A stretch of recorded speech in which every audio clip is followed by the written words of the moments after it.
Hi, my name is Obuga Guya and welcome to this Masterclass brought to you by PICHA. In this class, I'm going to take you through stock photography. I'm going to give you a few definitions and share a bit about what it is, how it works, and hopefully you get a better understanding of stock photography in general. So, what is stock photography? Stock photography is the supply of photographs, which are usually licensed for particular purposes. One of the first things that I always say when talking about stock photography is the first three things that you need to know. Ideally, when you're just getting into it, it's nice to take it easy and build your understanding of it.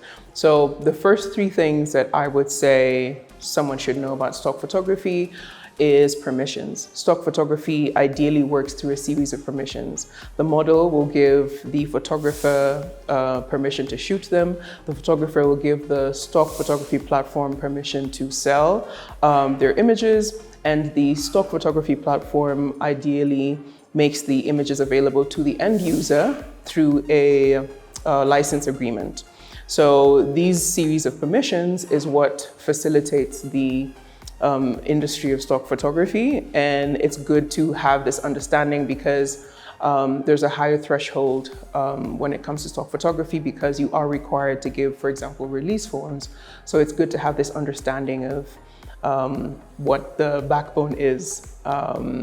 And the second thing I would say is volume. Stock photography is about volume. So when it comes to uploads, when it comes to what you're sharing on your account or on that platform, you need to have a regular schedule of uploading images or video or whatever content you're uploading, illustrations or vectors, so that you're able to start to see a return.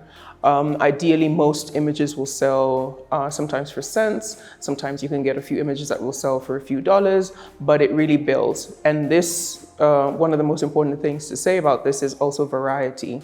You can imagine a contributor who has one image on the platform and a contributor who has 1,000 images on the platform.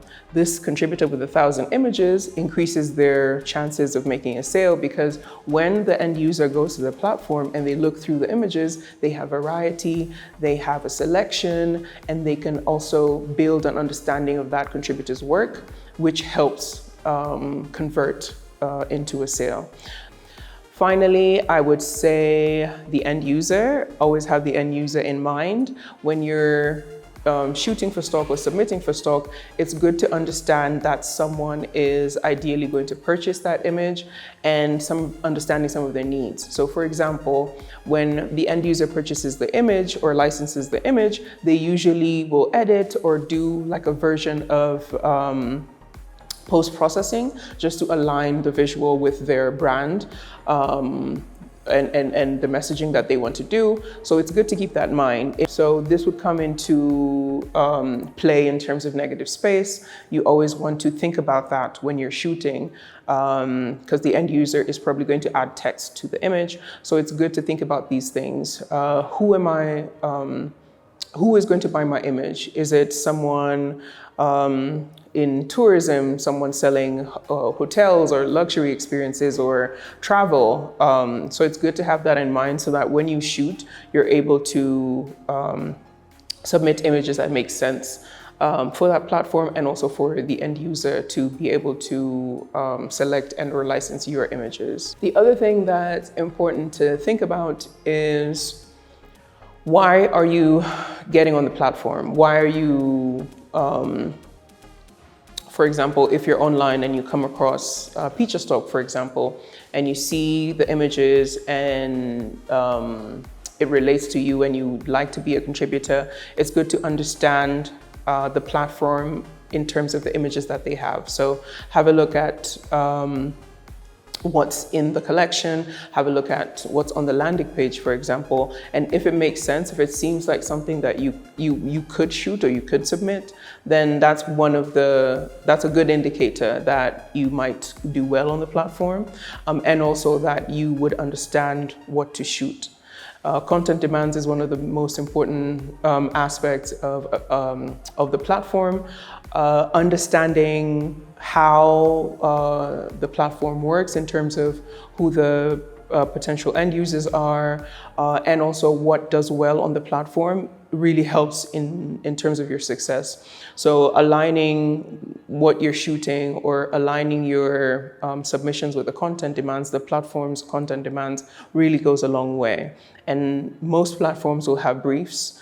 Back to school, on PICHA we have Everyday Jollof, Black Love, and various other types of briefs. So these briefs help you to understand what to shoot, and also keeping in mind keywords, because that's a really important. That's a good way for people to find your images when they go to the platform. And once you have a good understanding of this, it helps. It helps you in your momentum or in your journey as a stock photographer. When shooting, specifically for stock photography, it's important to keep in mind the platform's content demands. And one of the things that you could think about is the story. So is there a story in the images that you're submitting? Some of the times on PICHA, you'll see people submitting images of pizza and fries and burgers, but there's more in submitting, for example, local breakfast, mandazi, porridge, boiled maize. These are truer stories to our experiences, for example, in Africa.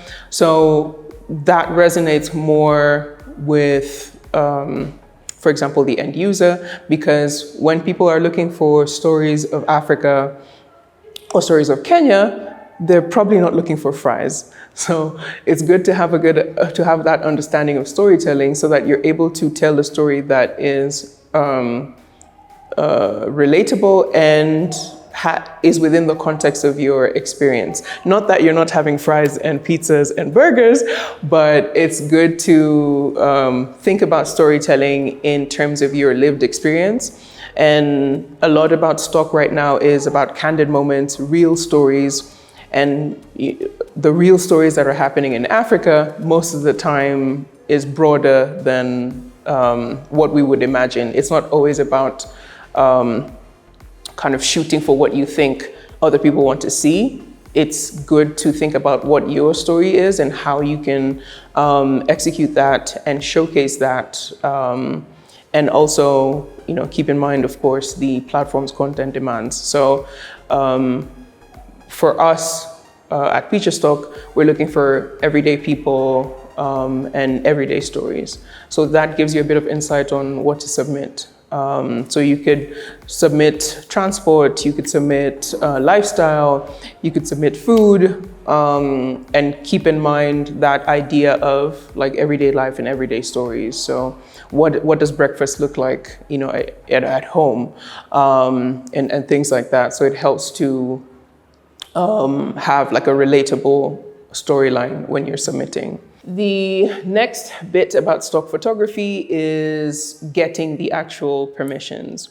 And this is mostly done through release forms. There's the model release form, property release form. There's a minor release form for children, and these usually remove liability. So what a release form is a legal instrument that removes liability and establishes a clean chain of title, specifically if you'd like to monetize. And stock photography does fall within, or does fall under commercial photography. So of course there's certain requirements for that. So if you're looking to sell or you're looking to commercialize content, you have to ensure that you have the necessary documentation, as I said, to remove liability and ensure that no one is going to sue or claim certain infringements later on. So release forms are quite essential, and you can find release forms online. At PICHA, we have a standardized release form. What I would say is to be careful about the language. Sometimes release forms only allow certain permissions. So it's important to see what the release form is, what permission is granted in that particular release form. And then you can ensure to integrate it into your process. So when you're planning your shoot, make sure to talk to your models, make sure to let them know, where the image is going to go, so that they're coming from a point of information, and also there's informed consent. The record keeping is also really important. Sometimes you'll find that something might happen years later that puts into question a shoot that you did. So it's good to keep to file your release forms and have a record of the same, because sometimes either that consent might come into question, or you might need to show or prove that you have permission or consent to publish or monetize the images. I think it's also important to note that in the context of intellectual property, which ideally is a category of rights that arises from creations of the human mind, and photographs fall under copyright. So within copyright, there is the requirement that certain things are, you dot your I's and you cross your T's in terms of how you navigate. And this hasn't really been something that most creatives have embraced. You'll find that collaborations and people are working from gentlemen's agreement. So not always is something, written down or are things clarified, specifically in terms of ownership. So when you collaborate with someone on a project, even if it's, shooting for stock, you need to be clear and sure about who owns the images, and where the images are going to go, who can sell the images, and then have this written, reduced to writing. When it comes to stock photography, the photographer or the creative retains the rights to their image, and the license, as I'd mentioned earlier, is for PICHA, for example, we have a royalty-free license, and it's non-exclusive. What that means is you can have your images on other platforms, not just PICHA Stock, but you do retain the copyright to the image, but you are required to get the necessary release forms just to ensure that all the parties, if there's a model in the image, that they gave permission and they gave consent for you to take their image and further to sell or monetize. Which brings me to the duty of care. And I think this, at the onset, is on the photographer, is on the videographer, to explain the purpose of the shoot, where the images are going to go, images or video. And it's also on the model or the parties being engaged during that shoot, so that everyone is aware of what's happening. And when signing the release form, because the release form is a binding document, you're aware of what you're getting into, and it is a commitment. So initially, it's important for the photographer to explain these things. Stock photography is somewhat of a new concept in Africa, so it's important for the photographer to have a conversation with the model well before the shoot, so that they can understand that they will be required to sign a release form, what a release form is, and what the implications of that are. Now, granted, sometimes it's not as easy a conversation to have, but it's important to be transparent in your dealings, so that it doesn't come back to bite you in the future. And it's really good to build on the relationship, because the model, the people that you're shooting are human beings. So having conversations with them, building connections with them, will really go a long way, not just in helping you get the necessary documents you need to get, but also in building a good relationship, which always comes out in the images that you end up taking at the end. And if it's really hard to get models, there are a number of alternatives in stock photography. You could shoot still life, you could shoot wildlife. There's so many other alternatives that will help you test the waters and start to understand what to shoot and what to submit. So feel free to experiment. As I said, on the platforms, you'll find various briefs that you can shoot and submit.